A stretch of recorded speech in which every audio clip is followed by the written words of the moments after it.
All right, in the absence of Mats, what we've decided to do is to make a start and hope he arrives. And maybe if he doesn't arrive after Philip and Sara have said what they have to say, I'll try and come out with a few thoughts that might perhaps reflect what he would have said. Or not. It's his own fault for being late. And we can take it from there. But I think we should get going now, so we have as much time for a good discussion as possible. So if I can ask Sara Hobolt, who's a Sutherland professor at the London School of Economics, to kick us off, that would be great. Sara. Thank you so much, Anand, and thank you for inviting me to this exciting event. So the theme of this is obviously the implications of the European Parliament elections. And as you may recall, before the elections took place, a lot of academics and a lot of commentators were telling us that this time it was going to be different. Why was it going to be different? It was going to be different because the EU was more salient than ever before, not due to anything it may be done deliberately, but due to the euro crisis. And for people in the Brussels bubble, they also said this time it was going to be different because they had this new invention of the Spitzenkandidaten, as they've been referred to. That would mean that people would vote and think about the elections differently. So what I'll just talk about the next 10 minutes is the extent to which we can see now afterwards that these have been different, if they have been, and what implications that has. So I think before doing that, I just want to remind ourselves of what is the sort of standard, different from what?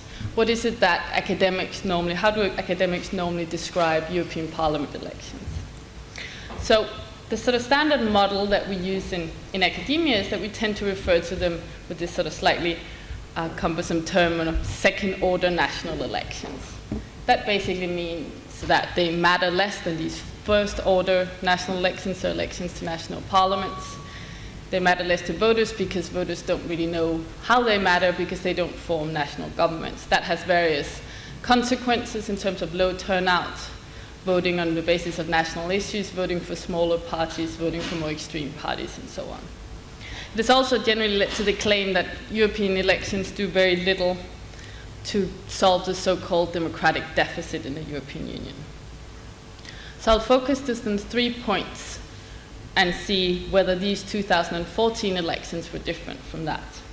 So firstly, the second-order election nature of the European Parliament election, the lack of a clear link between voters' preferences in the elections and the actual policy output of the European Union. And here we have Matt.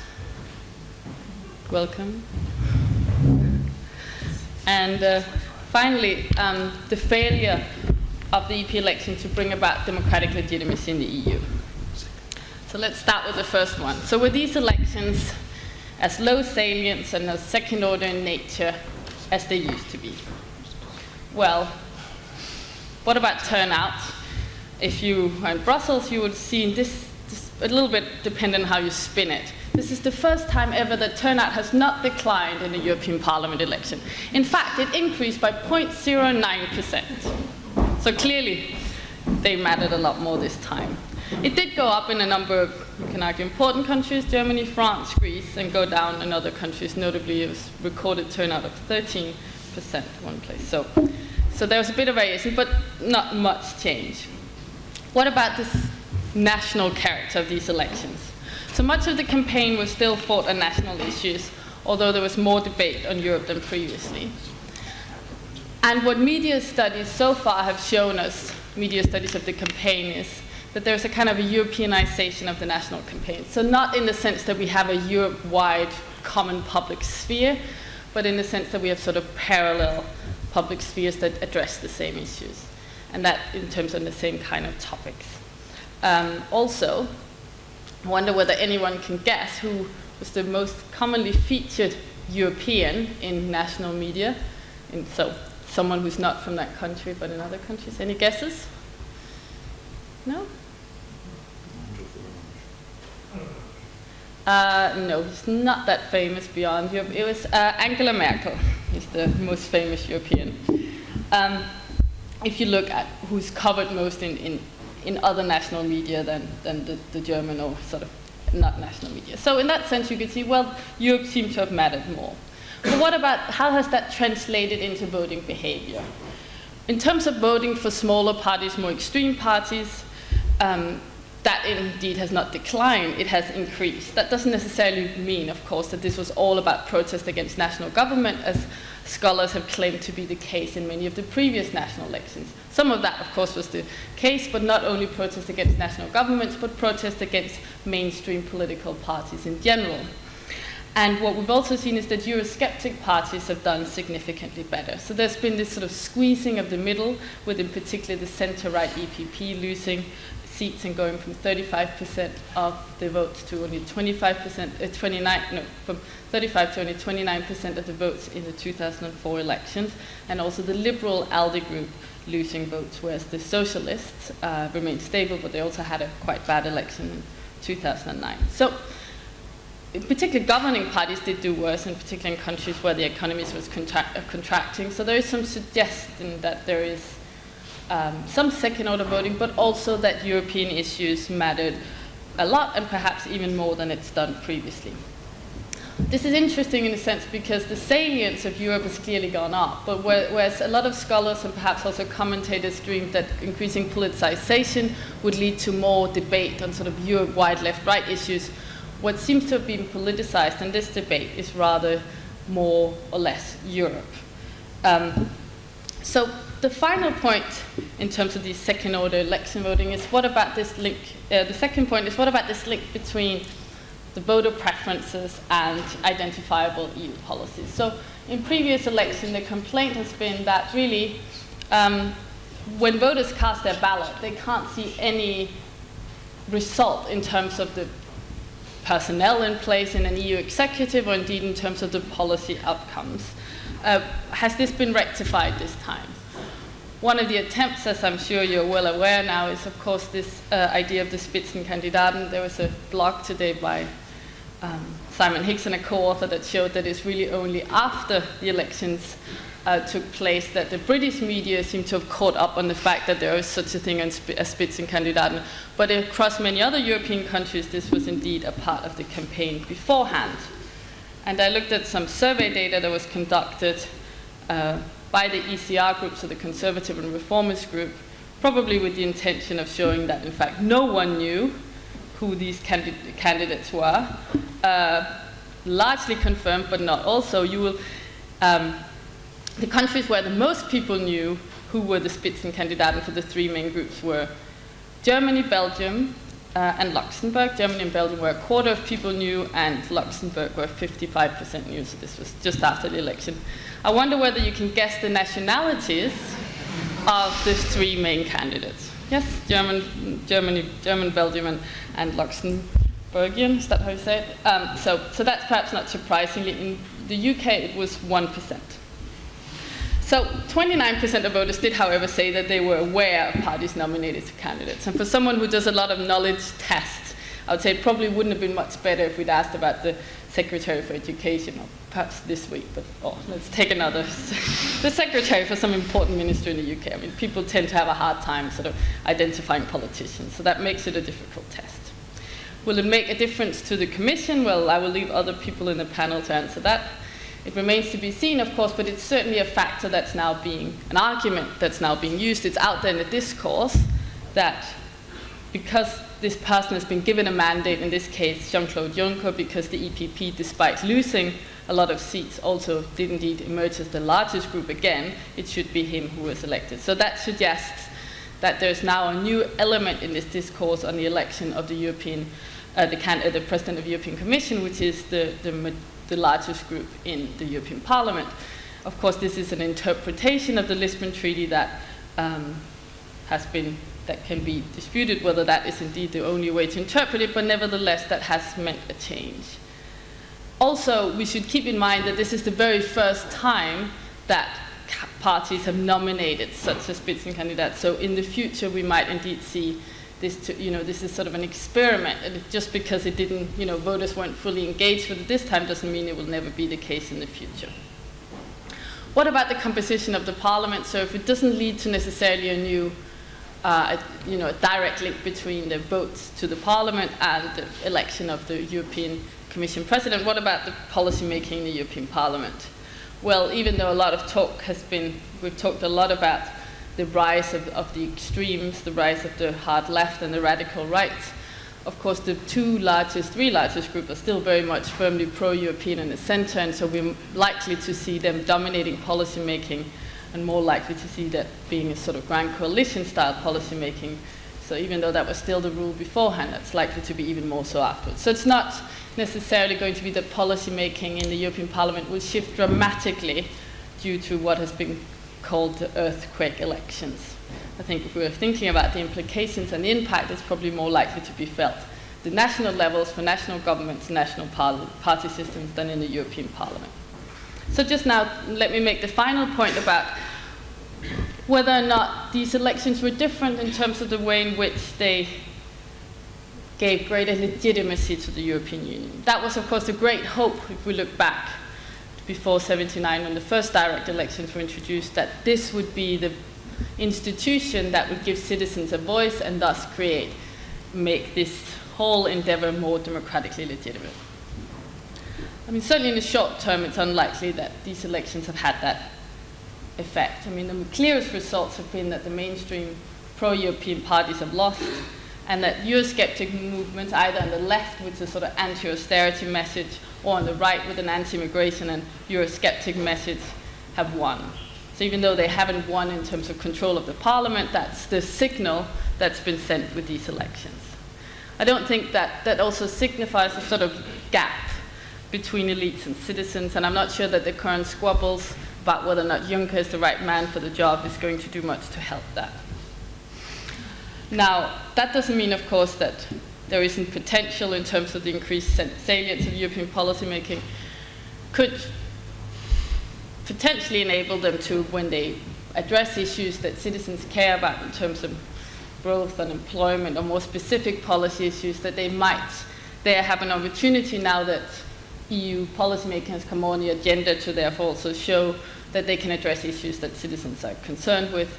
And as I said before, this more direct link between European Parliament elections and the election of the European Commission might also be something that can take off further in future elections. But so far, I mean, some change, but maybe not change in the direction that many had hoped for. Thank you.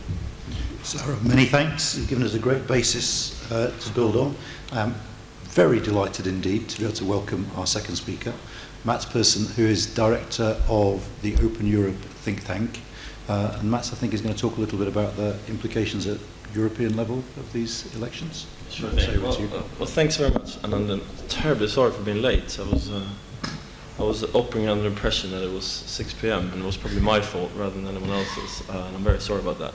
And part of the reason why I'm late as well is because I was fascinately trying to see whether I can catch a glimpse of 4 EU leaders in a Swedish rowing boat, which is going to take place soon, I think. By the confused looks on all of your faces, you have no idea what I'm talking about. So I will explain to you. There's a Swedish tradition, sort of, introduced at some point in the 50s or the 60s, that when world leaders come to what is the equivalent of checkers, sort of a prime ministerial estate, they get the privilege or dubious honor, depending on how you look at it, to go in a Swedish rowing boat for a little bit. So far, we've had world leaders such as Nikita Khrushchev back in the day, Kofi Annan, and Willy Brandt, I think. But the interesting point is that it's only been 2 or 3 of them. This time it will be 4. Fredrik Reinfeldt, the Swedish Prime Minister, Angela Merkel, Mark Rutte, the Dutch Prime Minister, and David Cameron. And at least 3 of them are very big people. That's of course Rutte, Reinfeldt, and Cameron. Not as tall as certain other people, but certainly big people. So it'll be very interesting to see how this will develop. Having said all that, that will have absolutely nothing to do with what I'm about to say now. And I've resisted the temptation to go for a boat pun joke or some sort of sinking ship analogy.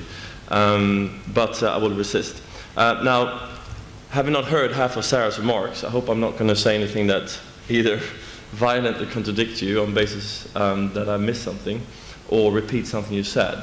But just going through slightly how, just quite quickly on how I see sort of the fallout or the aftermath of these elections.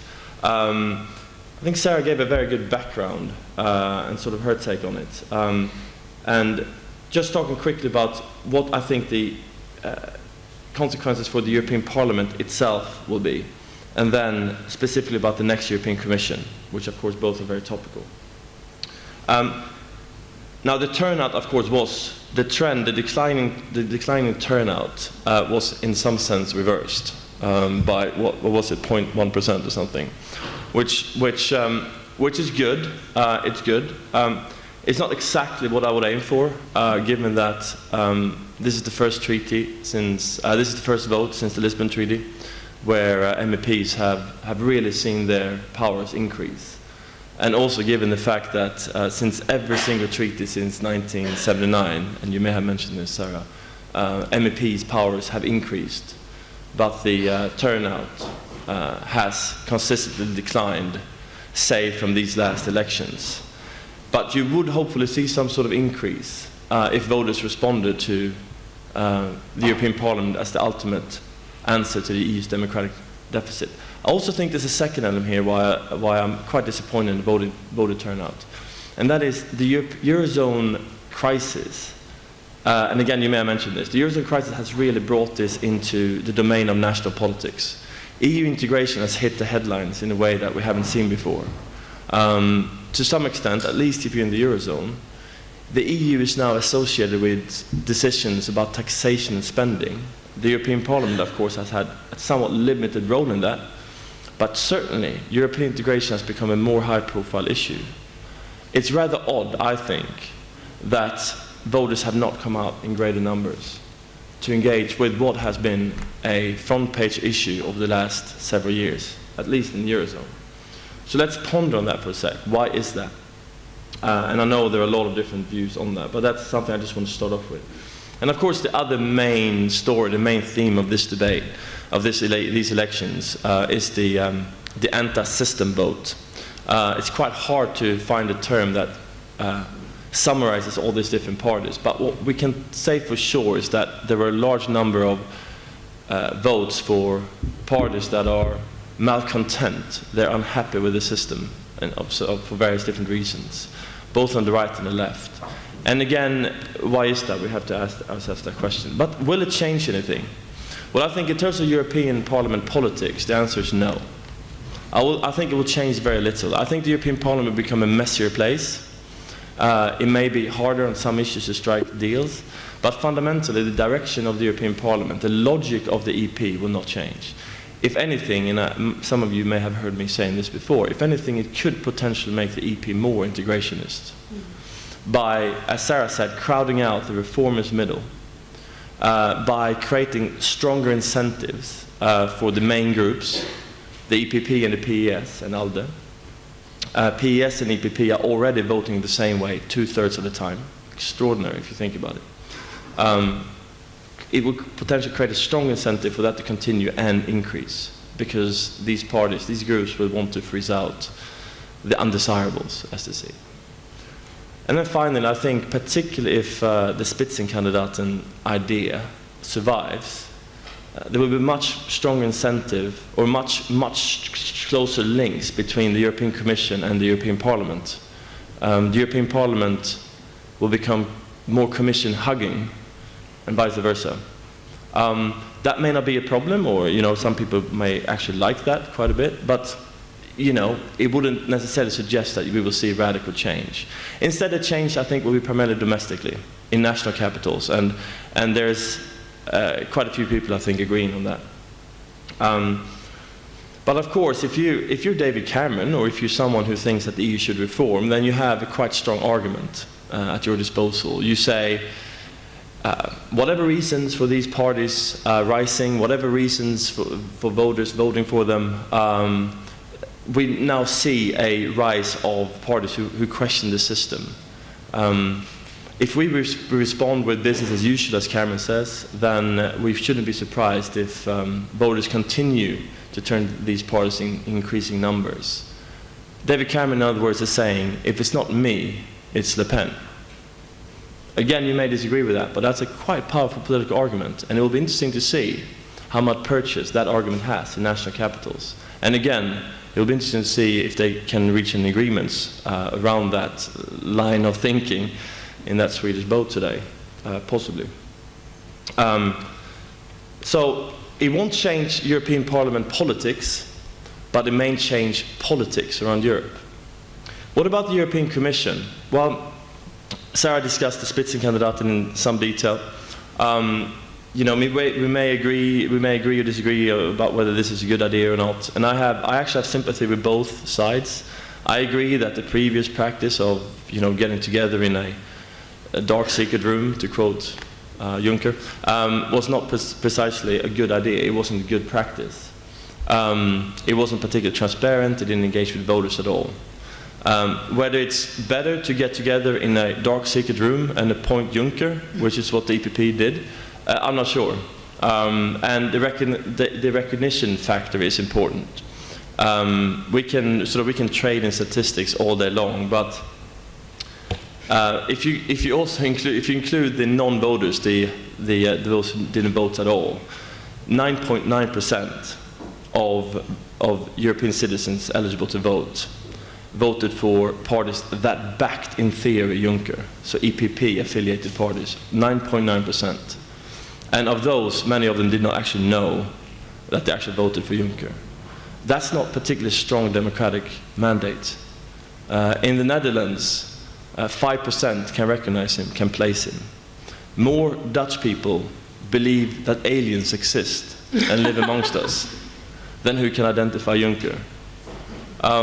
It's not a strong democratic mandate. It can develop into something different, but at the moment, it has failed to capture the imagination of those who want to see more democracy in the EU.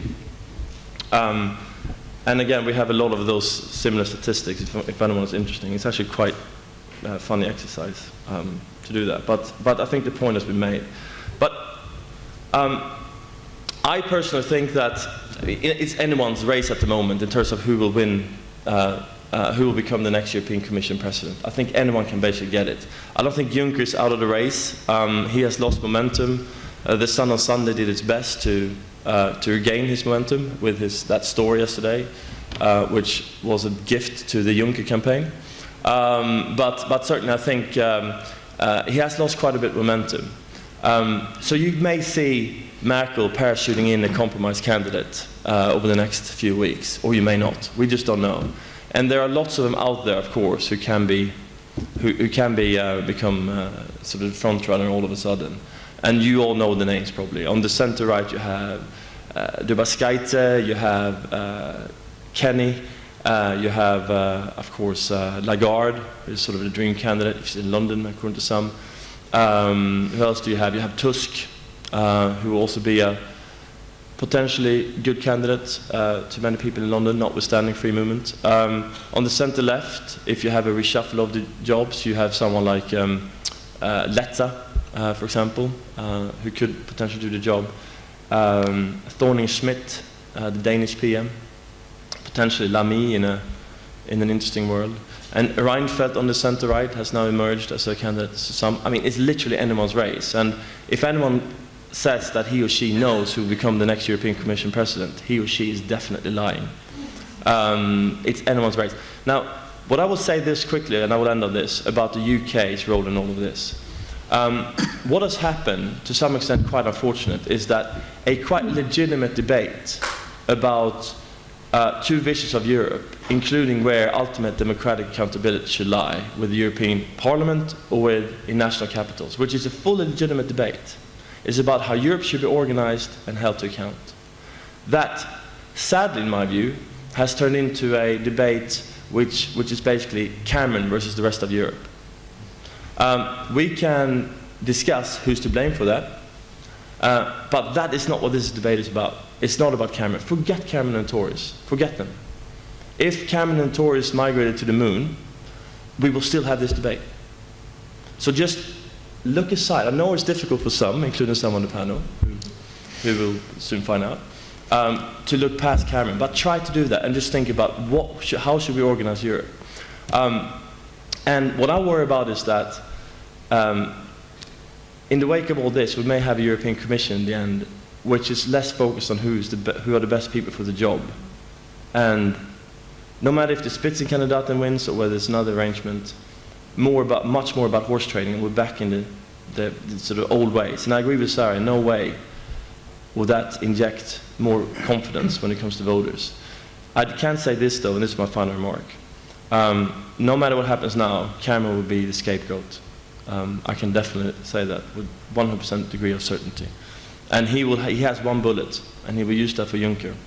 And the UK will probably get stuck with a portfolio in the next European Commission, which it isn't entirely pleased with. I hope I'm wrong, but as usual, I think I'm not. Thank you. Matt, Open Europe is known for many things, but one of the things it's not known for is being coy about its opinion. So I'm going to press you on this and say, who would you like to see as the Commission President and why? Very quickly. I like Grybauskaite because she would be from one of the member states that joined since 2004. It will be someone who has just a tough operator. I mean, she has stood up to Putin when asked about, how do you feel about the prospect of Russia turning off the gas? She was like, well, we lived with our heating off and lights off for 5 months before. It doesn't scare us. I mean, it's a tough operator. It's someone who, when she was commissioner, took on the European Union budget, saying this is hopelessly out of date, despite Lithuania being a quite significant net recipient. It's that kind of breath of fresh air and toughness, I think, we need from a Commission President. It's not an endorsement, it's just a suggestion. Thank you. Our final speaker is Philip Stevens from the Financial Times. Philip. Thank you. I think I'm going to take a slightly contrarian view on all this and say three things. One, the elections weren't about Europe. Two, they will, beyond the sort of kerfuffle that we're now seeing about the election of the Commission President, the consequences of the election will be strictly limited. And three, if you're looking and interested in the future of Europe, the big decisions in the next few years will be taken in the Eurogroup, in Paris, and yes, in London. They weren't about Europe. We've read a lot, and I speak as a journalist, about this great Eurosceptic wave across Europe. Well, it doesn't seem such a wave to me. As I understand it, about 30% of the vote went to anti-establishment parties of one sort or another, and 20-something, low 20s, went to sort of self-identifying Eurosceptics. On a low turnout and following a period of severe austerity in most European countries, and a more general, I would argue, discontent about the impact of globalization on all societies, the insecurities that come with globalization. Europe was a convenient lightning rod for the discontents across, but actually what we saw were 28 national elections. The Eurosceptics were very strong in France, and they were quite strong here. But even in both of those countries, whether people were voting when they voted for UKIP or the National Front, whether they were voting against Europe or whether they were voting against the political elites is at least questionable. I looked and I couldn't find exhaustive polling, but if you, Harris did some exit polling after the French elections, and animosity towards Europe, I think, came third or fourth for National Front voters. The desire to kick the establishment came first. I think it was economic discontents vied with immigration for second and third, and Europe in its sort of abstract sense came fourth. Among UKIP voters in this country, when they were asked to list before the elections the issues that most concerned them in order of salience. Europe was about number 4 or 5. So, and then of course, if you look across Europe, you had parties of the left, the anti-establishment left attacking incumbents, and parties of the right. But it didn't seem to me to be this great wave. And I think if you dig a little bit deeper, the things that concern people most are not about the arrangement of the presidential chairs in Brussels or the institutions of the European Union, even the annoying intrusions that the Union sometimes makes into the daily lives, but a much wider discontent with the forces of globalization.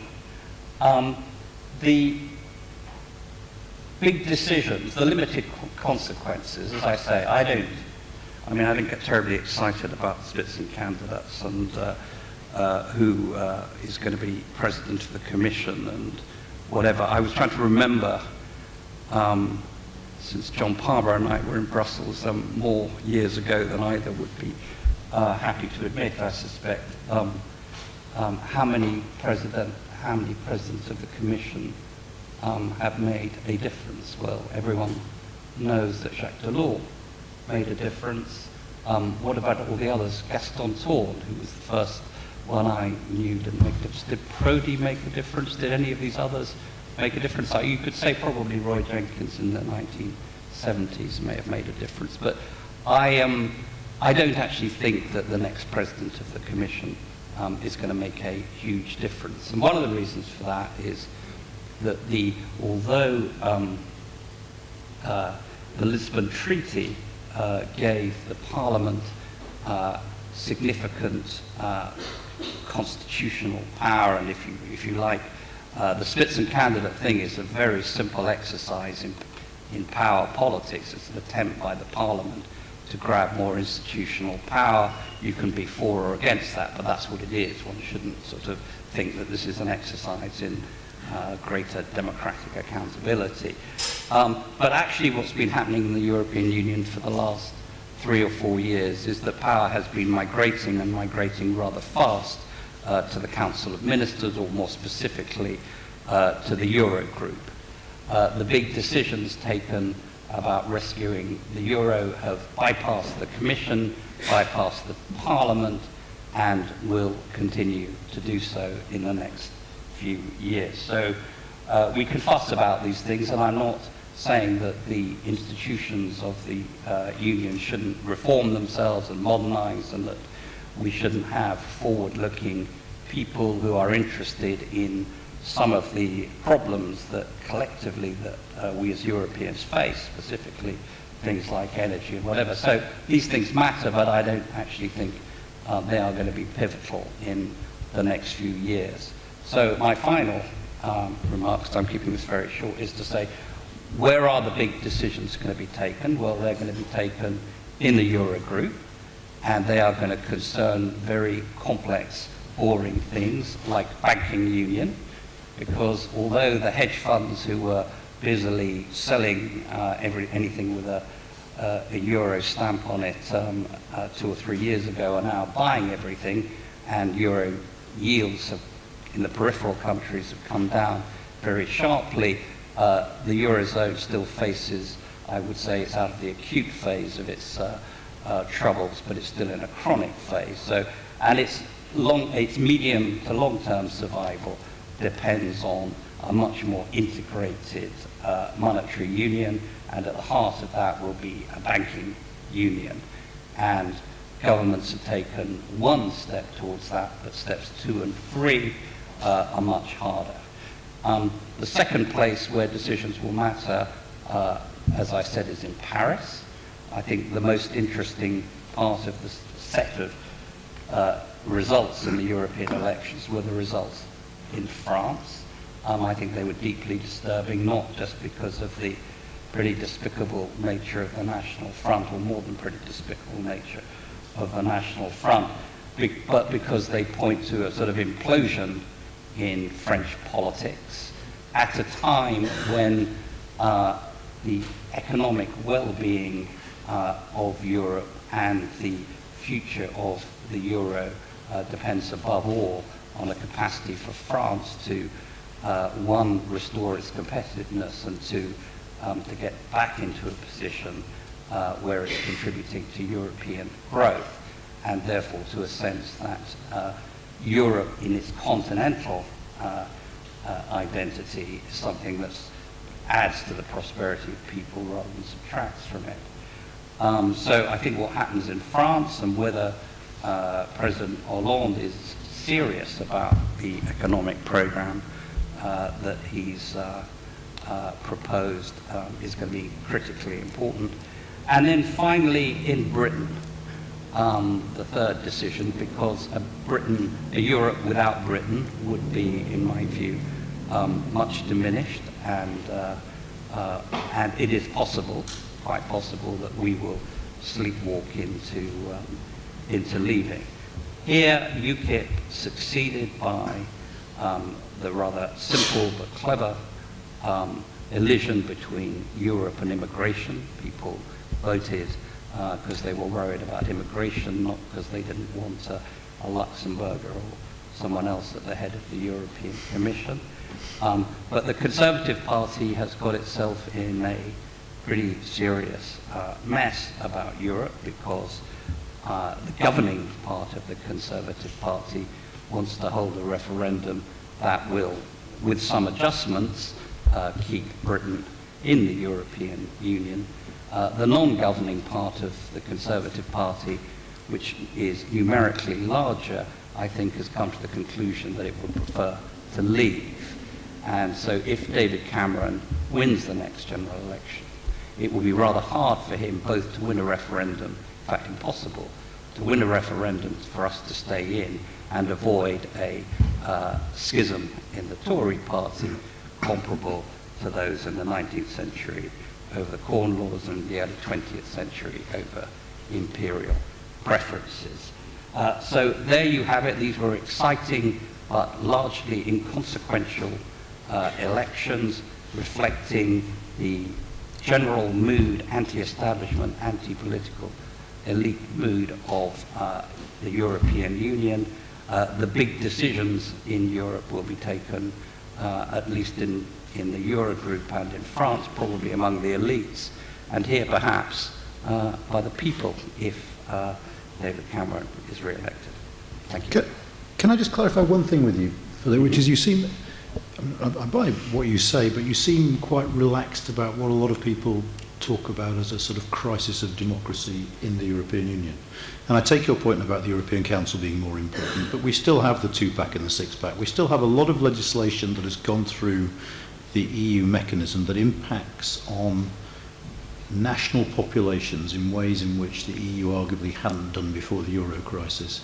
And we have elections that seem, on the surface at least, to be very deeply flawed. And aren't we just storing up problems for ourselves, having an EU that does more and more, that impacts more and more people, without a satisfactory form of democratic accountability to keep it honest, if you like? Yeah, no, I could have added to my contrarian view by talking about democratic accountability.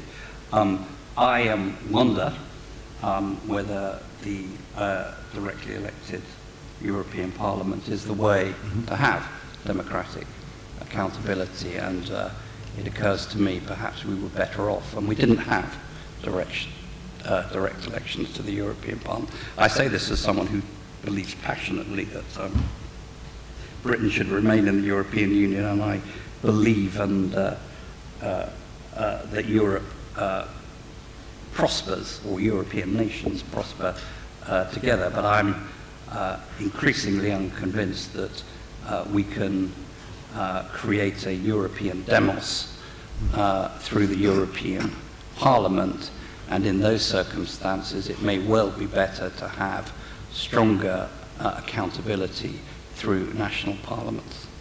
Excellent. Okay, we now have about 45 minutes for questions and discussion, so if you can put your hands up, indicate briefly who you are, and hopefully we'll get several rounds of questions in the middle there. John. John Palmer always gets the first question. When we sat in press briefings in the European Commission, and God knows how long, John Palmer always had the first question. He had to ask it in French there.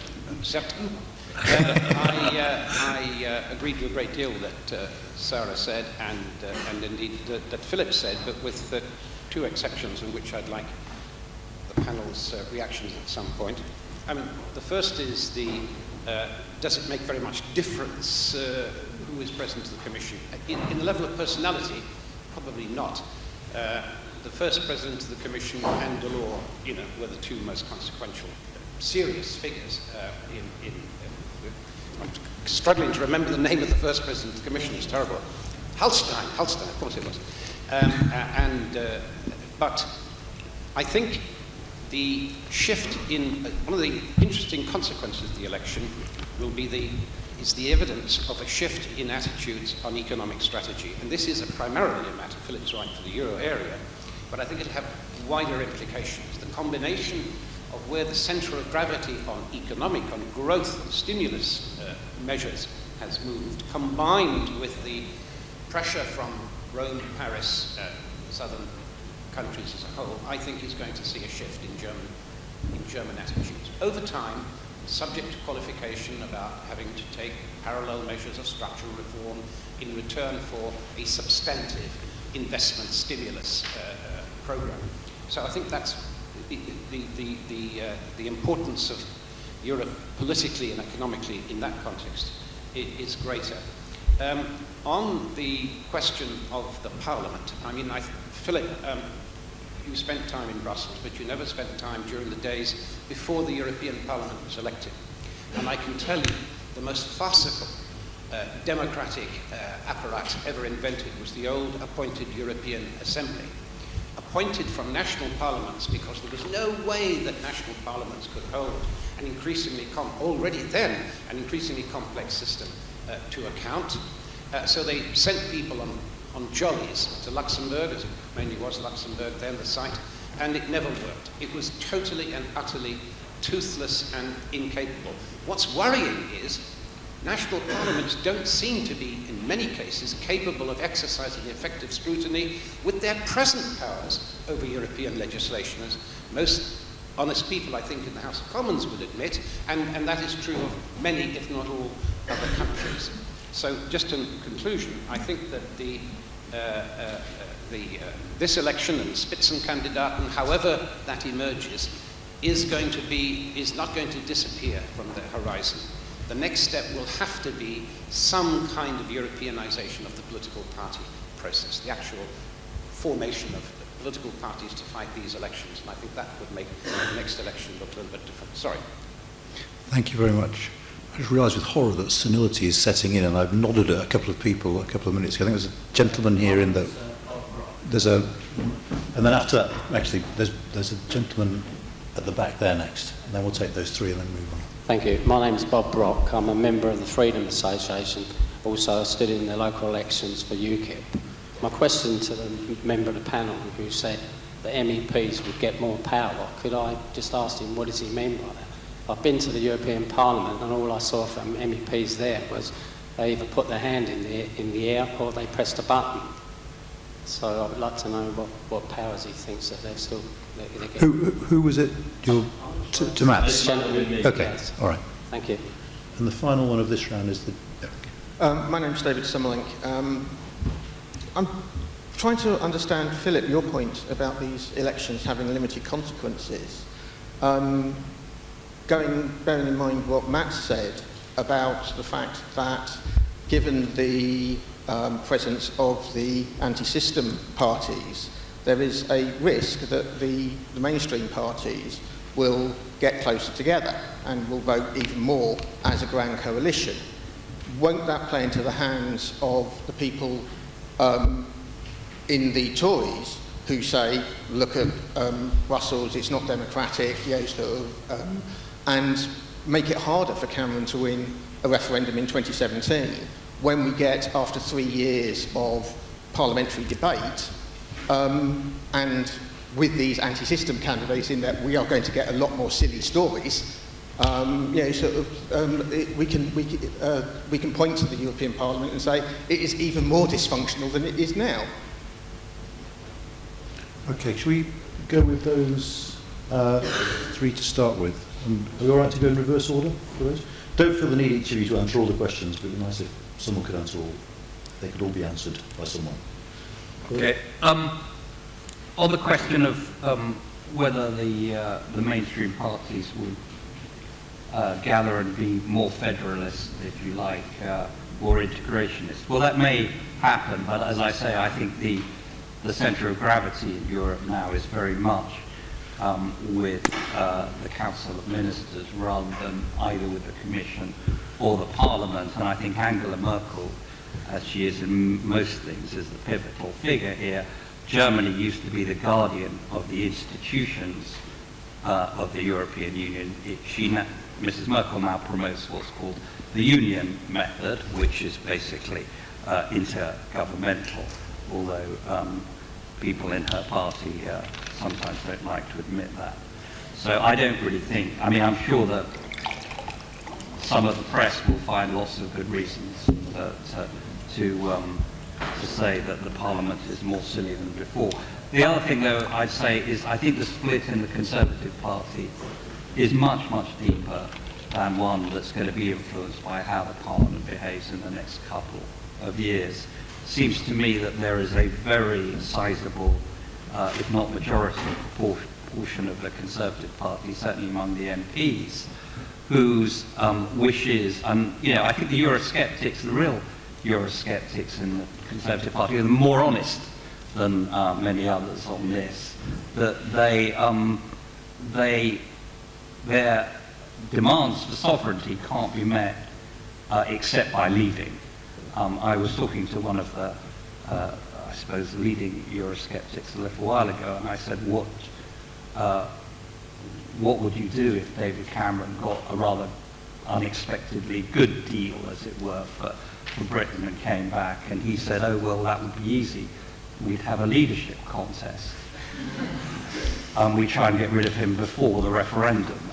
These people have a perfectly, I think, absolutely respectable view that above party, above anything else, the sovereignty, indivisible sovereignty of Parliament counts.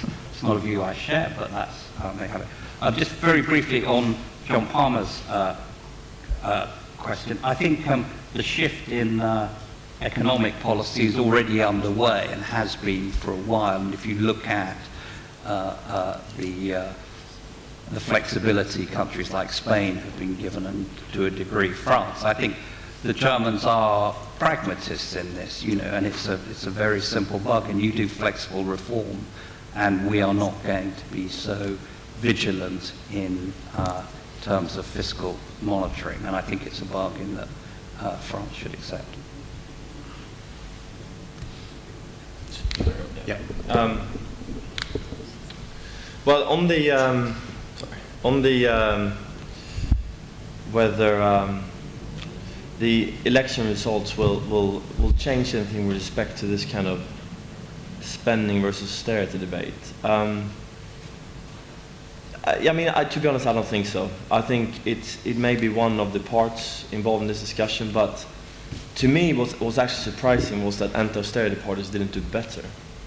Having talked up how a lot of anti-EU system parties, or anti-system parties, did surprisingly well, or did well rather, given the level of austerity in some of these European countries.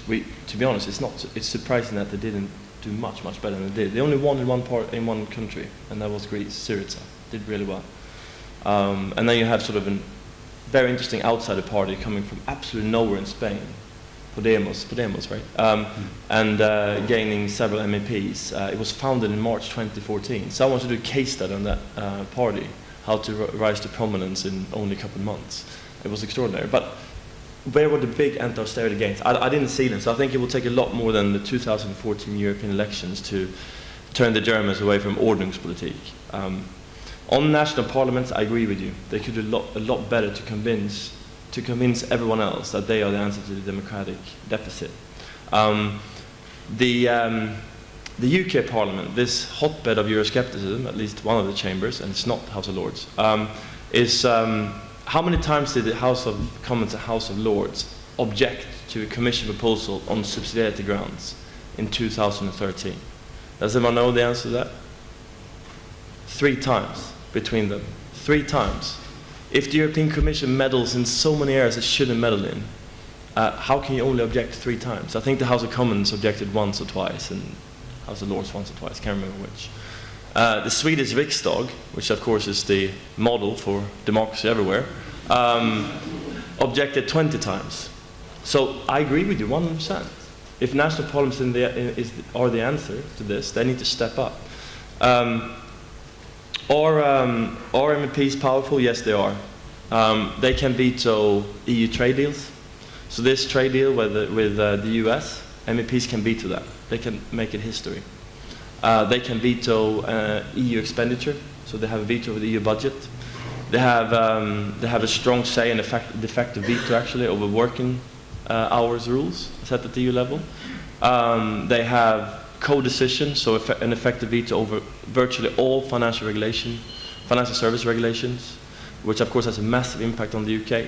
It was the MEPs who were almost single-handedly behind, I would argue, the bonus cap. We may argue that that's a good or bad idea, but certainly it was very significant in the City of London. What else? Stuff like browsing the internet. MEPs have a role to play in that as well, on this cookie regulation, for example. So they have a lot of powers, and which is why UKIP should turn up to vote. So are you saying that you said they've got rising powers? Oh, they have rising powers. So since the Lisbon Treaty, that decision, that practice known as co-decision, where national ministers and MEPs jointly decide on a law, both of them have to agree before a proposal can become law. That was extended significantly in the Lisbon Treaty. It was extended, for example, to areas involving some crime and police laws, which is quite a big deal. So that was my point, that MEPs have been given more and more powers since the first European elections in 1979. But the voter turnout, people, what I would argue, have not engaged with the European Parliament to such an extent that you would expect, given their rising influence, given MEPs' rising influence. Just very quickly on this Tory party thing, because Philip returned to it twice, and I just felt I had to reply.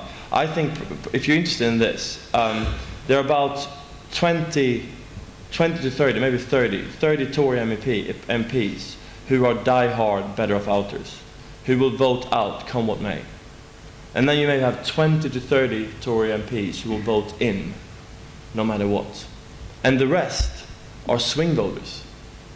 And I think actually more than we sometimes give them credit for, genuinely want to see reform. They genuinely want to be able to vote yes in that referendum.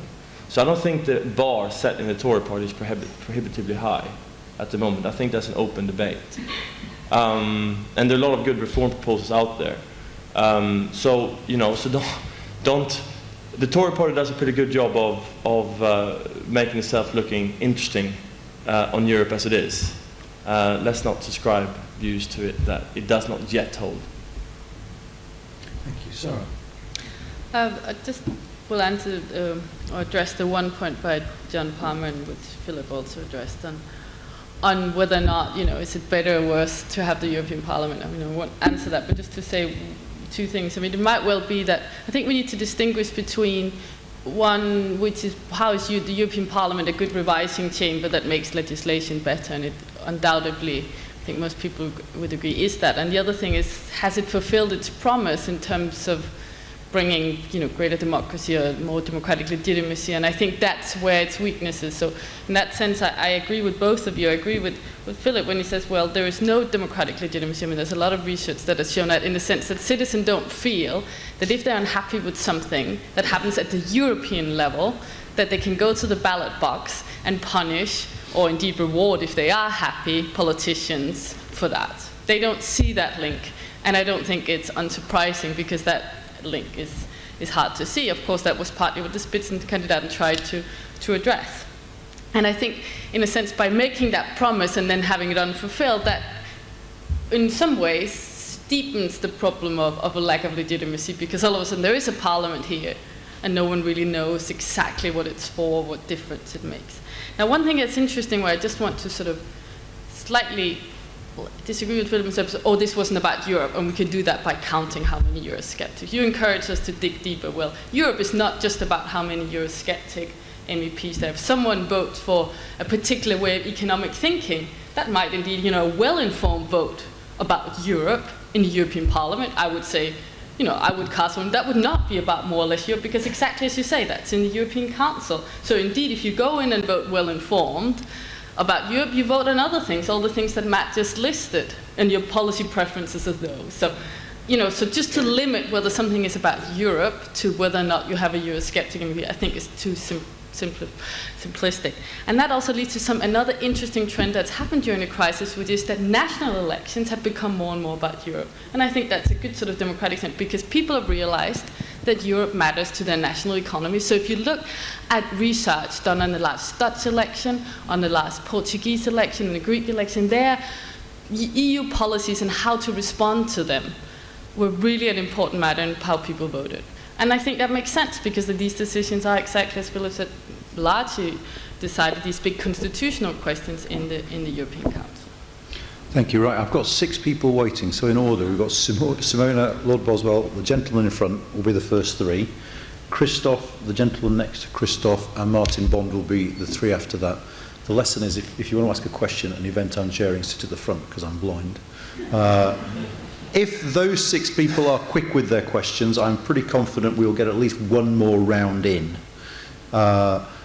Don't put your hands up for that yet. If anyone's got a pressing point, they hear something that they violently disagree with and want to pipe up, then stick your hand up, and I'll try and take your question. We can have a debate. If not, after those 2 lots of 3, we'll come back out and try and take some more. So. Okay, actually I have a question for Philip. Sorry. My name is Simona, I'm professor here at the European and International Studies Department. My question for Philip is this. I kind of agree that basically Cameron put himself and the Tory party in a mess by proposing this referendum on European Union. But my question is very short. So don't you think that this could be it could lead to Labour winning the next elections?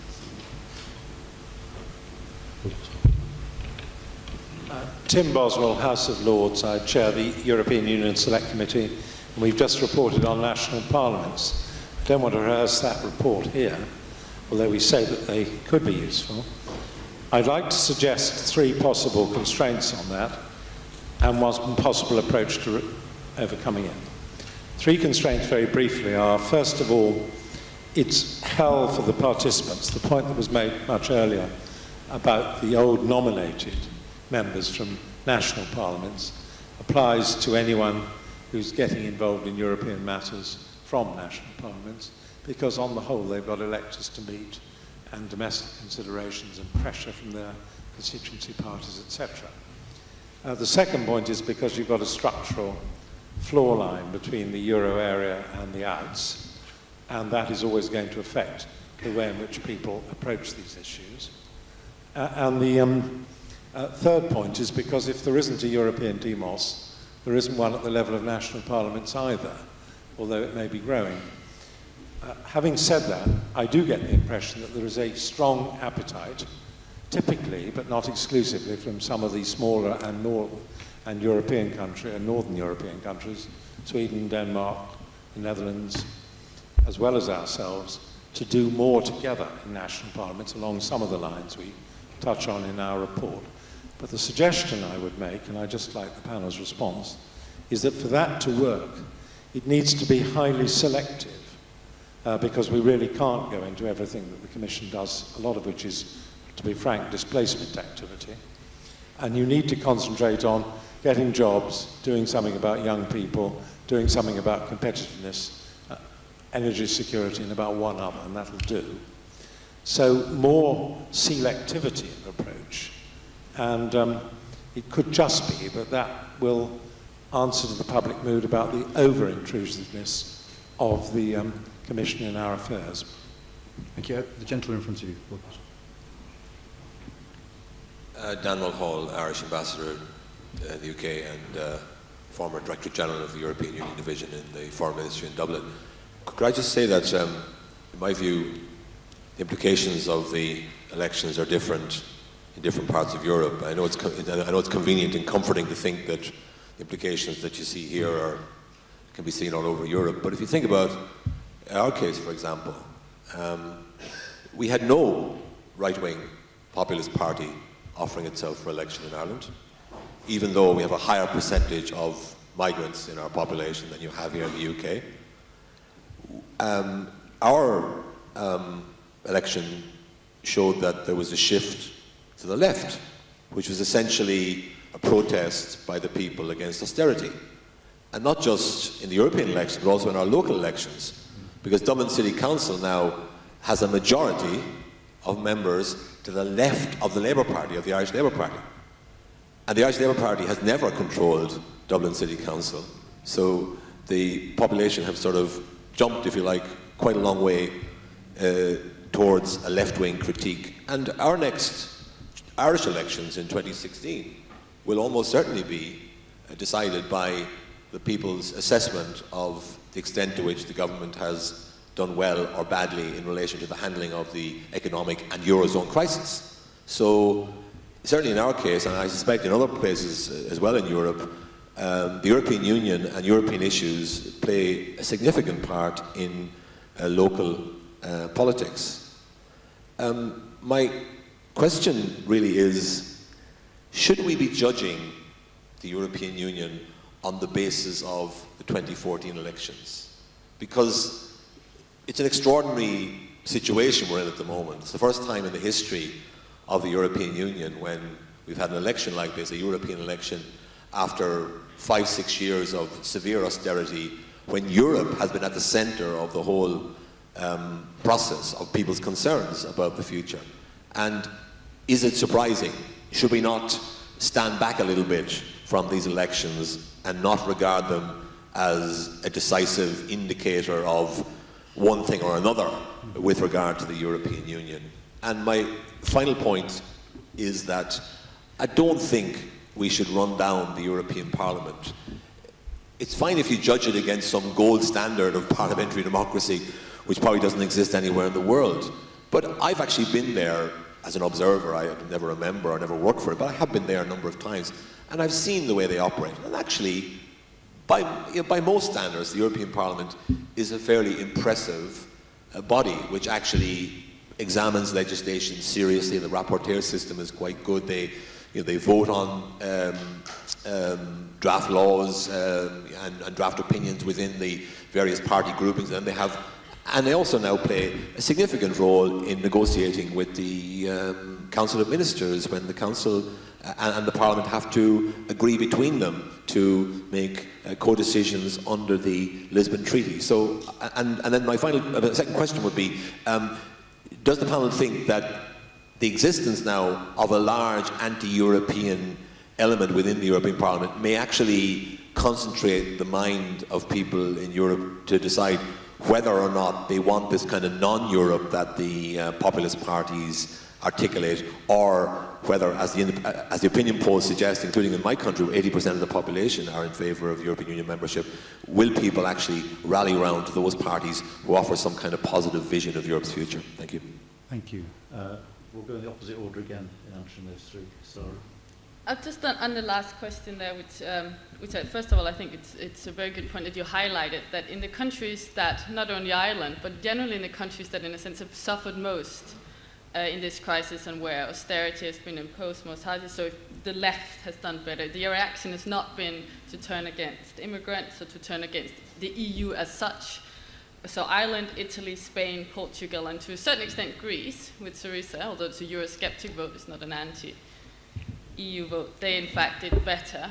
And there was no, if you look at Ireland, Italy, Spain, and Portugal, there's no far-right or radical right party there. So I think that's a point that's often overlooked with the sort of focus just on mainly really the UK and France. Should we be judging the EU as such on the basis of the 2014 elections? I mean, I think generally with European elections, and that's what we've seen this time, this is a sort of free vote for people because they can't see what it leads to, they can use it to express their dissatisfaction. That doesn't mean we shouldn't listen to it. I mean, that's what these elections are for.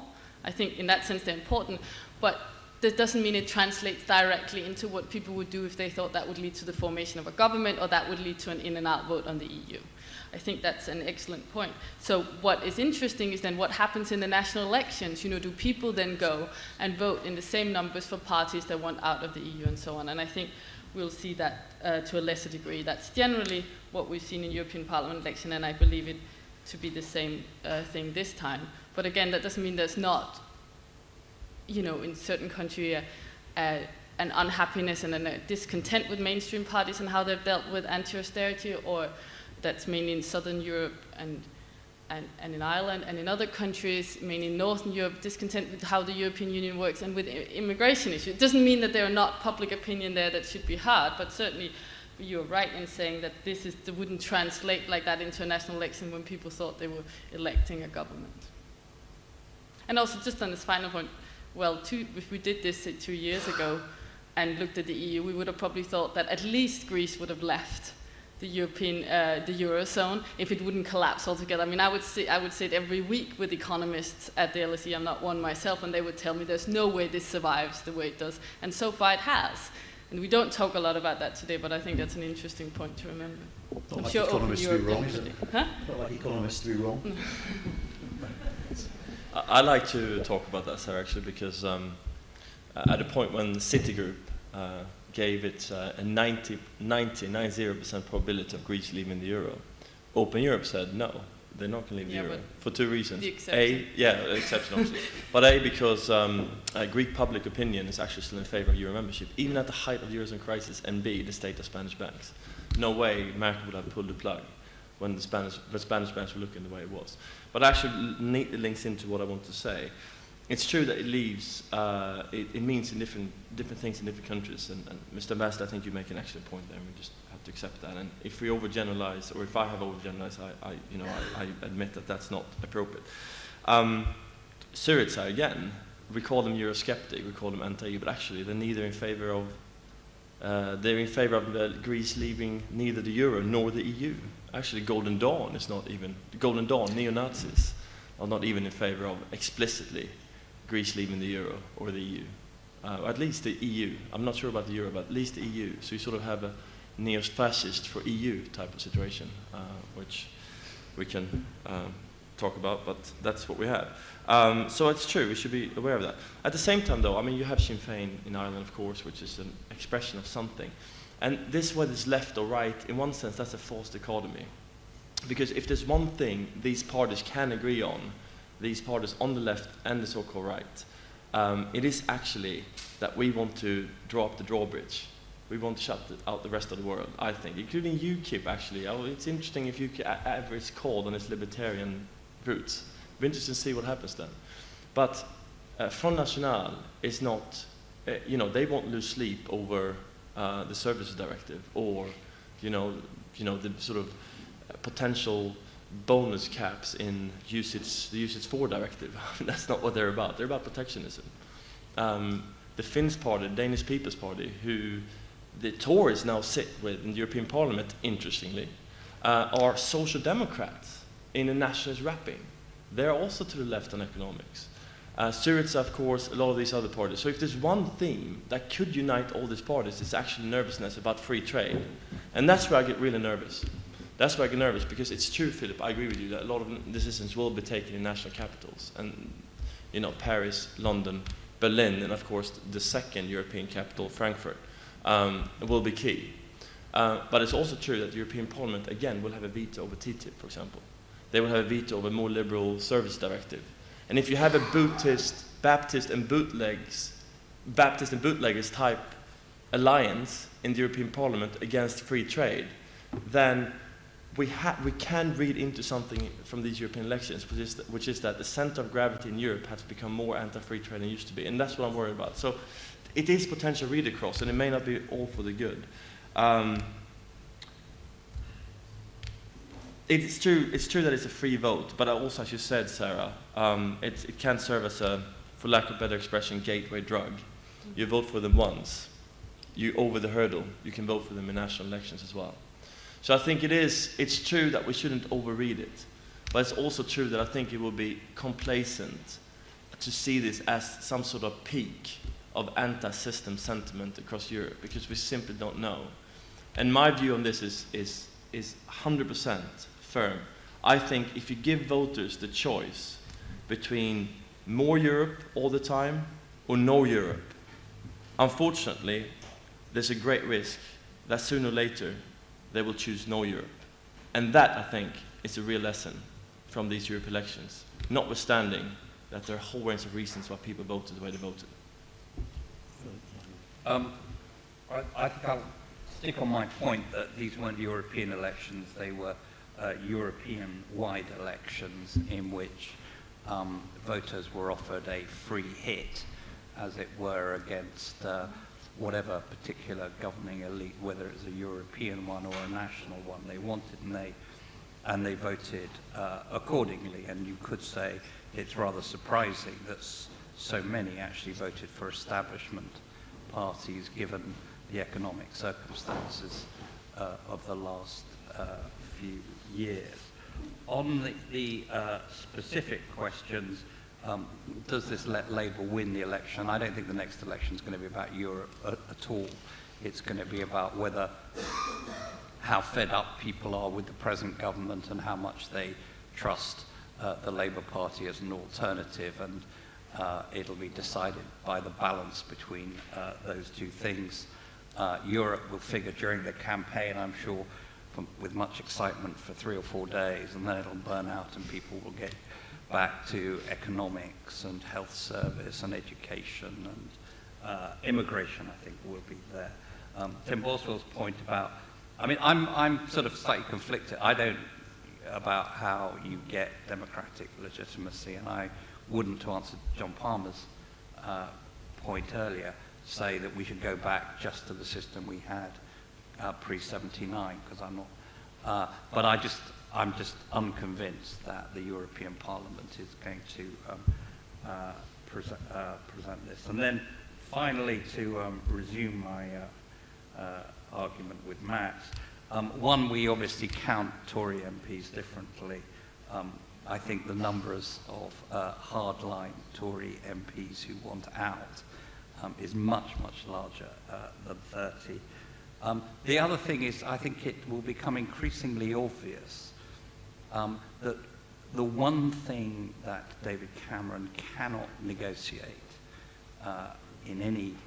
if he does win, is any significant change in the balance of sovereignty between Brussels and Westminster. He can make things better in Europe and everyone will applaud. He can opt out of some things.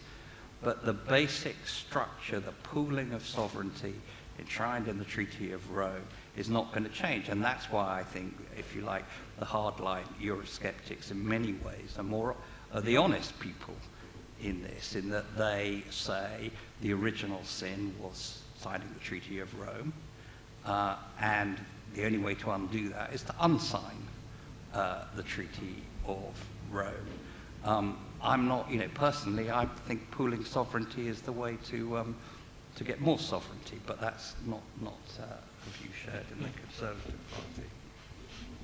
All right, that took longer than I thought. We've got 3 people with questions. Can I ask those 3 to make their questions as brief as possible, because then we might possibly be able to squeeze in another couple. Thank you. John Young, old enough to have voted in 1975 when the community was 1/3 of the size it is now. My feeling is that the Eurozone crisis in particular has certainly fueled the levels of support that the likes of Farage and Le Pen have got. Now, my question is quite simply, where are the latter-day equivalents of Ted Heath and Roy Jenkins to put forward a more positive view for the European Union, as not least including ways and means of looking forward? We appear to have lost the vision. Brilliant, thanks. Christoph. Christoph Meyer, Head of European International Studies here at King's. I'd like to go back to the point made by Sara at the beginning about the limited awareness of the public of the Spitzenkandidaten And coming from Germany, I know that the Kandidaten did discuss the different agendas in German to a German television audience, and the turnout was actually quite high. Now, going back to the theme of reporting on Europe, we had a panel a year ago on that topic. We'll have a prize-giving ceremony on reporting on Europe. Where's the responsibility of the media here? Is it acceptable for the British media, but also other media, to accept that the Spitzenkandidaten are not given an airing in the British debate, and then to be surprised that nobody knows about these candidates, and that these candidates are effectively kept outside national debate and are told to stay away from Britain, as indeed from other countries? Should they have accepted that? Should the media have maybe established a different set of priorities for their reporting there? Thank you, Martin. Thanks very much, Martin Bond. I go back quite a long way, but not quite as far back as the Corn Laws, the big split for the Tories. But I do go back to when we joined the EU. And I think that what our Prime Minister is trying to do at the moment is really the Wilsonian trick of having his cake and eating it, of letting the process mature up to a referendum, even if he allows his cabinet to vote in two directions if necessary, as Wilson did for his. He hopes that out of that will nonetheless come a majority which endorses his position. And if he manages to pull that trick off, it'll be a wonder. But it's a perfectly good and feasible strategy, and he's got a historical parallel for it. That was my first point. My second one is to endorse the statement about the House of Lords report. I mean, it is about internal reforms in the national processes, in the national parliaments, where we will see much more change than change in the European Parliament, I think, over the next 5 years. It's built around the COSAC procedure and things that relate to that. But the ability of national parliaments to get on top of the European agenda and do something with it, as opposed to just note it as it passes, is absolutely crucial to this. That the electorate has managed to get on top of it, and I fully agree with Sarah that many of the national elections are now much more European-based, European-coloured than they ever were before. And the last one is a slight jibe. I very seldom differ from what I read of Phil, but from what point he made this evening, I do differ somewhat, when he said that the European Parliament, in a sense, had the role of creating the demos. I don't think it's the European Parliament's job, that's the FT's job, and maybe EasyJet's job, and maybe somewhere in between it. I mean, Erasmus and I'm not sure, immigration itself is helping to create some common feeling, rather than leaving it all for the Parliament as an institution to create. One final question. Vicky, you've got about 30 seconds. Yes, Vicky Price. I think Max is right to say that Golden Dawn, I've written a lot about Greece, wasn't in favour of leaving the EU, and they're basically anti-non-EU immigration. And they're quite right-wing in that respect. And also, of course, there's been a general improvement across Europe of people's belief in the European institutions. A slight improvement because of the stabilization of the economy. So at least we've seen less of dissatisfaction, if you like, in that respect in terms of what's going on in the European Parliament and everything else. But what we have seen is nevertheless a vote which actually is indicating very clearly to everyone across it. Renzi in Italy has to listen to this, the Spaniards have to listen to it, we heard about Ireland, which is a dissatisfaction about very little growth in Europe. And I think we've been too complacent to think that these elections don't matter that much, simply because the proposition of the European Parliament hasn't changed significantly.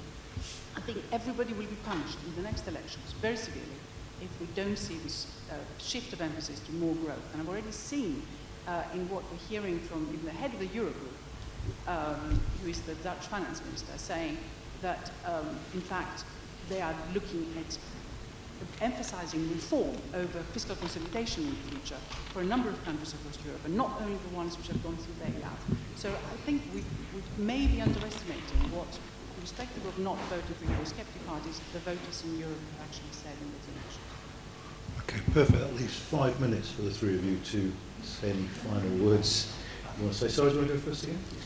Okay, just very briefly, so on Christoph's point, I mean, yes, the Germans, partly due to the media and partly due to the Schulz, in the SPD made it part of their campaign, 25% unprompted could mention a candidate, which is quite high. Does the media have a responsibility? I'm always a bit concerned talking about media responsibility. It sounds like you sort of want to make laws. They have to have so much about Europe. And the FT, of course, is one of the newspapers that talk the most about Europe in the British media.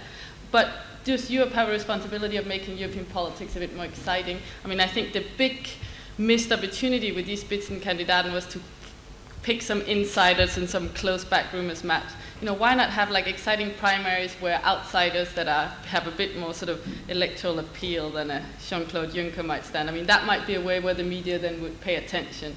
It's just the sort of idea. So in that sense, I think we know the media has a massive impact, of course, on the awareness of voters of these things. That's right. And also, we also know that growth mattered hugely. So dissatisfaction with growth translated into sort of in countries that contracted, governing parties were punished 10 percentage point, where in countries that didn't contract, they was really stable if we compare with the last election. So these results show that it was, the malcontent was there where there was no growth in the last 5 years. On the media, I wouldn't claim media's by any means perfect, but I think in general the institutions of the European Union hold up a mirror to the qualities and weaknesses of national governments. So when national governments are strong, you tend to get good, strong, confident institutions, particularly the Commission, and that was most obviously so in the 1980s. And I think that the media holds up something of a mirror to the quality of our politicians, and I think some gentlemen here mentioned where are the big beasts of pro-European politics in Britain. Well, there aren't any, and I think the media in some ways reflects that. I just wanted to agree with Vicky that the message to me in these European elections is that governments have got to press for economic growth, and also, as you said, if you look at the Pew Research, the latest Pew Research findings on views about the European Union, they've actually improved with the economy. So if you want to be a good European, I do think, I heard in Berlin recently, I heard a very senior German official say, if François Hollande were to come along and say, I'm going to cut taxes for employers on hiring labour, our equivalent of our national insurance charges, and I'm also going to cut some corporation taxes, and that's going to increase the deficit. What do you think? And as Joan said, Angela Merkel would sign off straight away. So I think,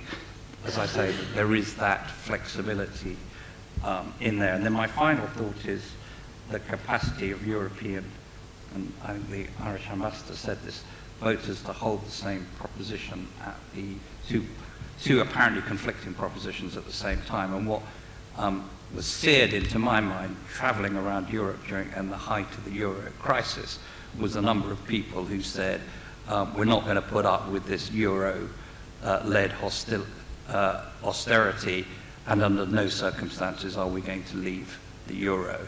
And I think that's true in Ireland, but it's true in a lot of other places. Well, I agree on the vision point, but I also think it needs to be framed the right way. In my view, it needs to be a different type of Europe. I mean, you can certainly be in favour of the European Union, but on reform terms. And I wish there were more people who can actually formulate that case in a pro-European manner.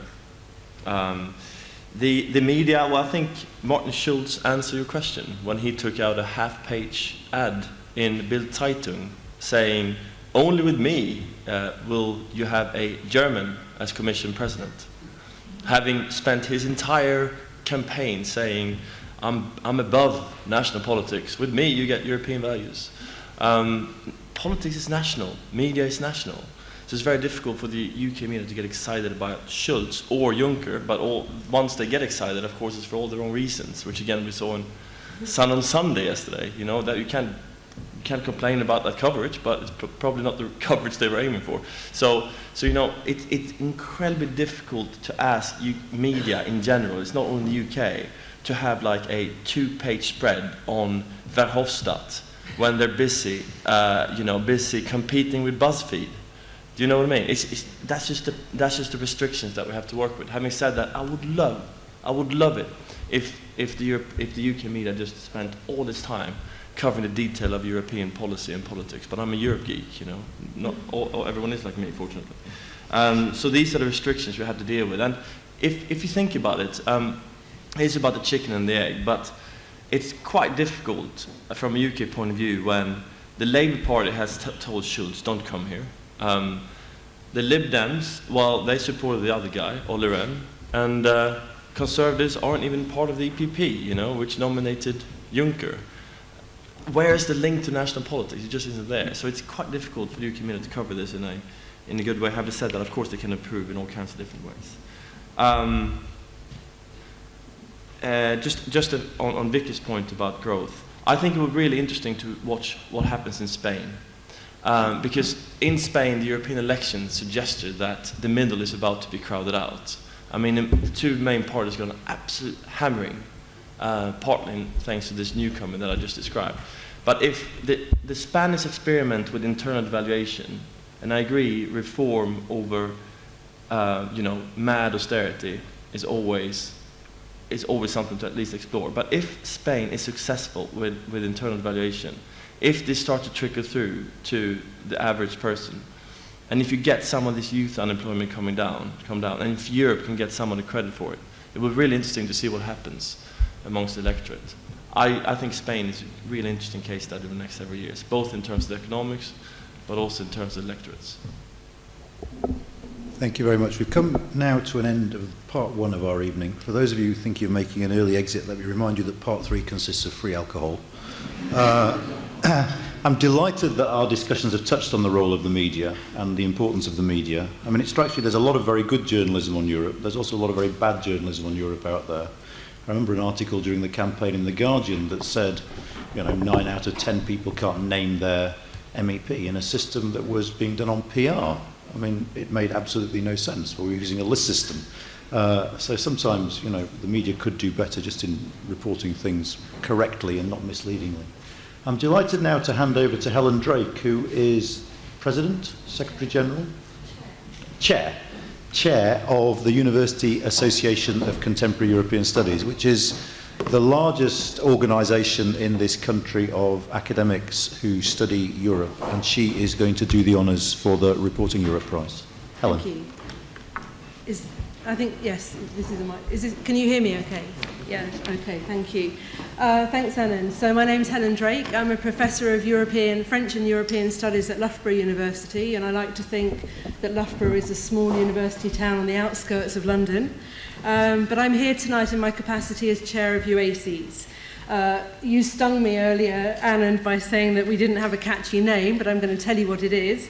UACES is the UK's University Association for Contemporary European Studies. In other words, it's the home for scholars of European integration.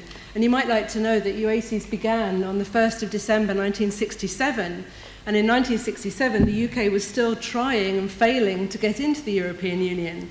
And from the beginning it was home for university scholars interested, concerned with the study of Europe. And I like to think as well that we're thriving as an association, and that's despite, or perhaps because of, the UK's frankly odd relationship with the EU. Were the UK to leave the EU, that won't stop us. We'll still carry on studying the European Union. And the objective of UACES is to advance education on Europe for the public benefit. And so it seems fitting that since 2008, we've been awarding an annual prize for the best reporting on Europe. The prize honours excellence in journalistic reporting on the EU in the English language. We can have an argument about that if you like. And it's for work that excels in stimulating critical debate on European integration. This year's prize winner was the unanimous choice of the prize jury, and I'd like to just say a couple of the comments that jury members mentioned. As an academic, I'm going to feel uncomfortable here because some of you here will notice that I'm ripping you off. These are your words. So members of the jury said that this year's entry stood out for its clarity and its depth of reporting. And also what stood out was the passion, the desire to make unheard voices heard. And indeed, our prize winner this year gave a voice to those citizens, Bulgarian citizens, protesting last year in 2013 against the Bulgarian government. The prize winner submitted 3 pieces, and together they conveyed, and this is the prize winner's terms, the cultural narrative behind the atmosphere, behind the fight by Bulgaria's first truly free young working generation, their fight to shape Bulgarian democratic identity in a non-violent way. So they were protesting and fighting, but in a non-violent way. And we thought on the jury that we were starting to perhaps grasp the anger, the non-violent anger of this generation in one of the EU's most underreported countries, one of the most underreported nation states. This year's winner is a UK-based Bulgarian national, a journalist, and I'm going to use her words to describe herself in a recent TED talk. She describes herself as a journalist and a social media researcher who doesn't know how to shut up. We don't want her to shut up, and I'd like you to join me on behalf of Kings and UACs in congratulating the winner of the UACs Reporting Europe Prize 2014, Maria Spirova.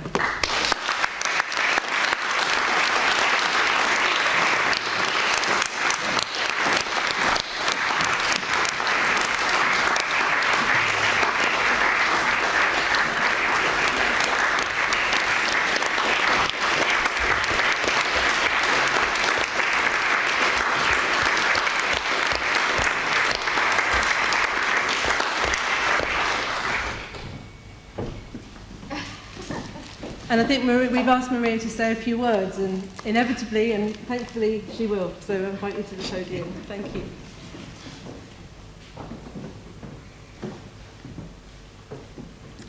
Ladies and gentlemen, members of the jury, it's indeed an honor and an unexpected one for me to be here tonight.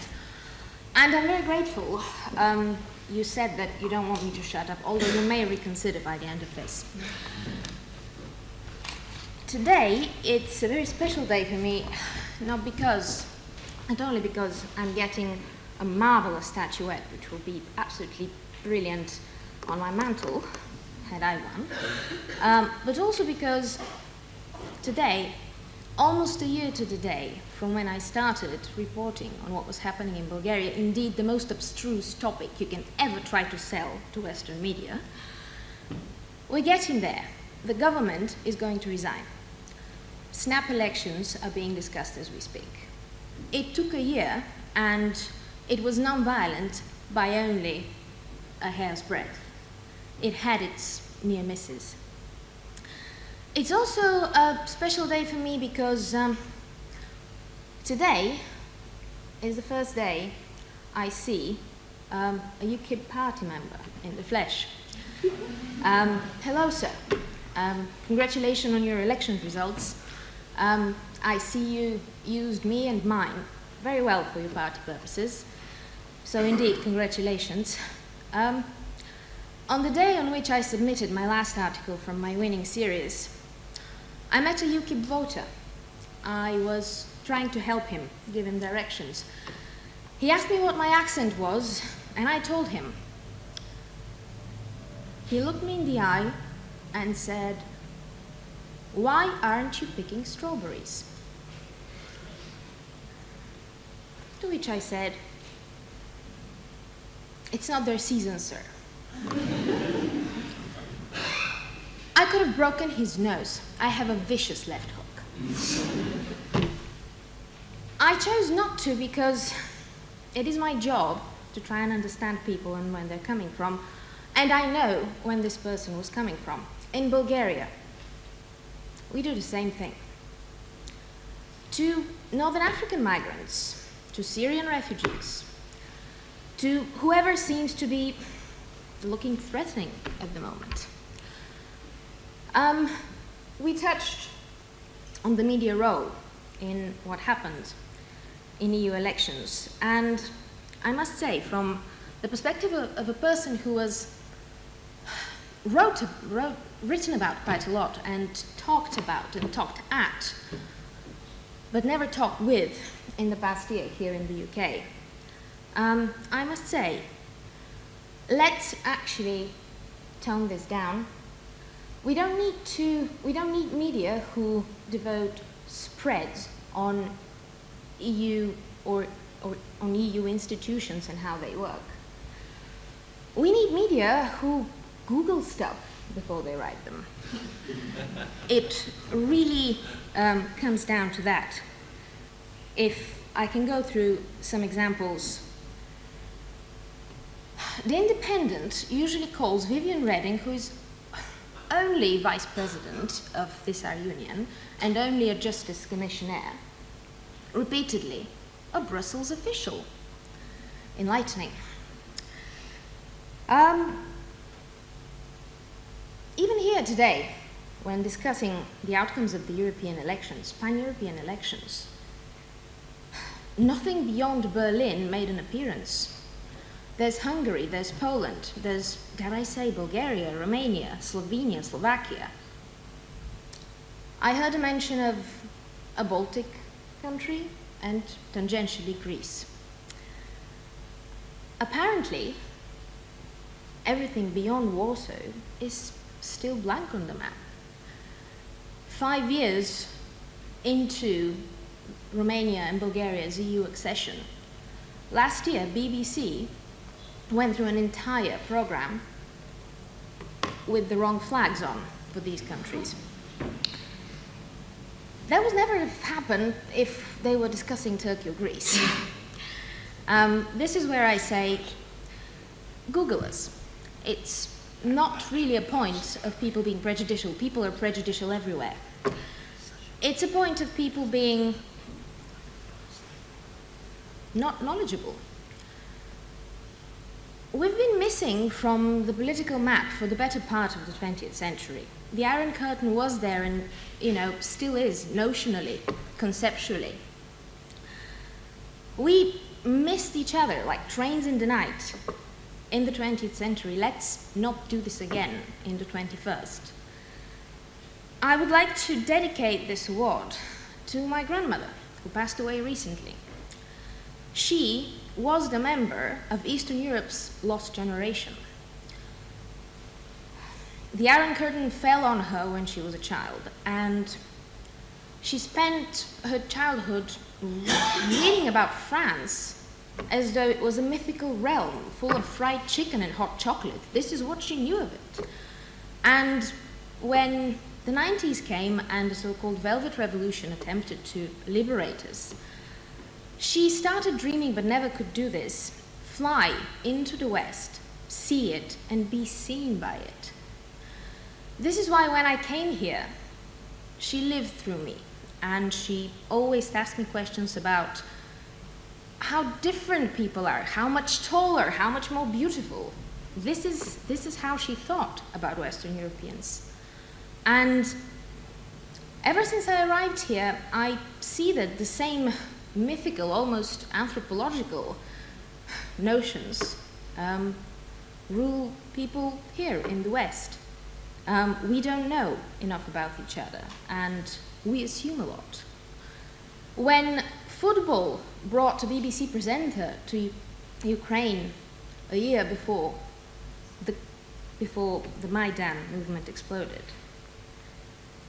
he was observing the crowd of Ukraine football fans and talking about them, I kid you not, like David Attenborough describing the lyrebird. Hey, we do the same thing. But it's the one thing I think media has an ethical and a professional duty to at least try and change. For the third time, please Google us. There are two more reasons why it's newsworthy, and it will be a great payoff for everybody if we looked at Eastern Europe for more than 2 seconds. There, whatever our drama is, we still believe in Europe. Maybe for one very simple reason. We're used to being poor. It's not a big deal for us. We don't blame anybody else for it. As such, we still look at London and in Brussels and in Berlin and in certain other regions which we have a slightly higher chance of recognizing on a map as places where our own values rest. We recognize ourselves as part of the same civilization. It's not mutual, not now. I spend a year here reading almost daily about how Bulgarians are some sort of biblical pest. We're a swarm of locusts coming here to maraud and steal your jobs. It didn't abate. I thought sooner or later somebody's actually going to talk to a Bulgarian. No, mostly they talk to Romanians because they're more numerous and easy to find. And media, even left media like The Guardian, they just picked up quotes to suit a preset agenda.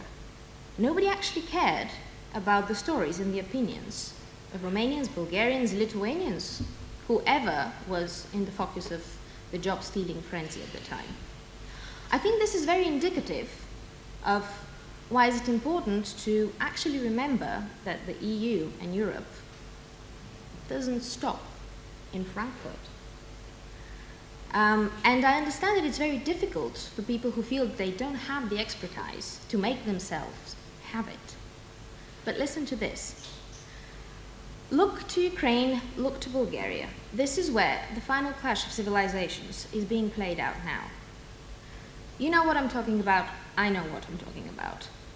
Eurasian Union, European Union, the huge tensions that we're still going to see playing out. This is the Platzdam, this is a theater where they're going to be played out. We are between a rock and a hard place. Listen to what we're doing and you know what Putin's thinking. It makes hard news sense for think tanks, for researchers, for journalists to lace on their boots and put their ear to the ground, out east. The West does a very good job of reporting itself. The East doesn't, and it's everybody's job to do it because we have a lot to say. We can recognize a lot of the mistakes current Western governments are making because we've seen them in the 60s in our countries. The same populism, the same catering to specific opinions and moods to overshadow others and leave governments free to do what they please. And the last thing I'm going to say is it pays to report on Eastern Europe. You may not believe it. Once you get over the Cyrillic, you'll be fine. But it pays. In Eastern Europe, in Macedonia, in Serbia, in Croatia, in all these countries that look at the EU as the aspirational model of their value system, of the civilization, the media is in crisis. In places like Bulgaria, in places like Macedonia, media is in a governmental chokehold.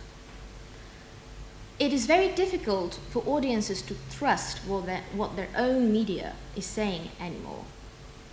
Most audiences in these countries are looking thirstily, hungrily, desperately for a mention of their country in the Financial Times.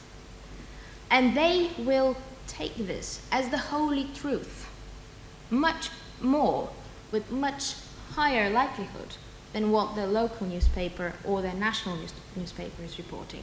There are audiences out there waiting for you to notice them and cater for them, waiting for you to ensure that because of your obvious higher independence, a better possibility to afford this independence, you will start making sense of them, for the benefit of Europe.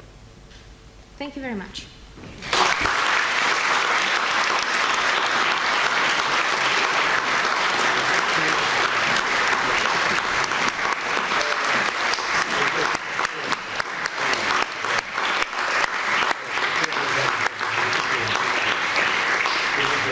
No awards ceremony would be complete without its thanks, so I'd like to begin by thanking Anand Menon, my colleague here at King's, and his colleagues, in particular Emma Fox, the events manager. I don't think she's here tonight, so thank you very much. For UACs, I'd particularly like to thank Emily Linneman on the UAC staff who coordinated the organisation of the prize for UACs. I'd like to thank the prize jury, nearly all of whom, all but one I think, who are here tonight, and they gave up their time and their effort for free to carefully read and judge the nominations. And I'd just like to say that those nominations, as well as Maria's pieces, are all on the UAC's website. And I'd like to thank you, the audience, for your patience, which we can now reward by inviting you upstairs to a drink ceremony. Thank you very much.